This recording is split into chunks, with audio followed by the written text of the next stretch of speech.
Amerika bilan Hindiston ikki davlatning Xitoyning bu rayondagi kunsiri kuchayotgan ta'siriga qarshi bexatarlik hamkorligini cho'nqurlashtirishga va'da berdi.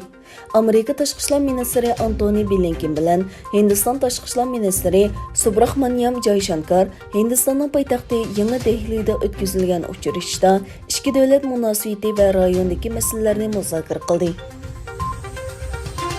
İgilənişçə, Rusiya bilan Xitoy armiyasi kelar ay taxminan 10 ming askarning qatnashi bilan birlashma harbiy manevr o'tkazdi.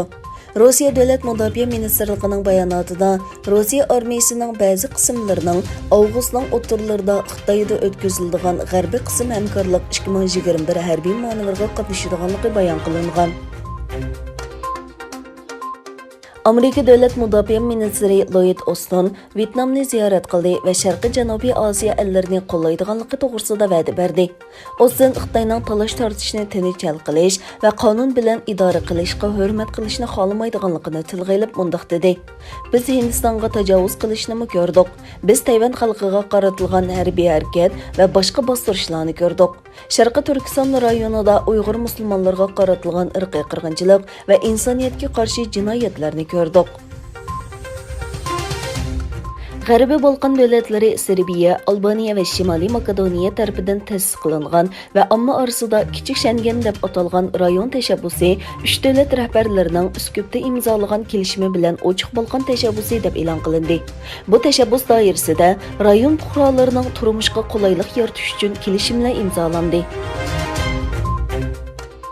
Rossiya va Amerika vakillari o'mikining strategik muqimlik to'g'risida yig'in ochganligi e'lon qilindi. Yig'inning ijobiy ekanligi bayon qilindi. Rossiya tashqi ishlar ministrligining yozma bayonotida qaraganda, Rossiya bilan Amerika hosil qilgan kelishimning davomi sifatida Rossiya Amerika strategik muqimlik suhbatining yangi bosqichli yig'ini o'tkazildi. 2014-yili 7-ayning 28-kuni Sharqiy Turkistonning Qashqar viloyati Yakan noyisi Ilishqu bozori Rozahitning 1-kuni Xitoy armiyasi tomonidan og'ir qurollar bilan bombardimon qilindi.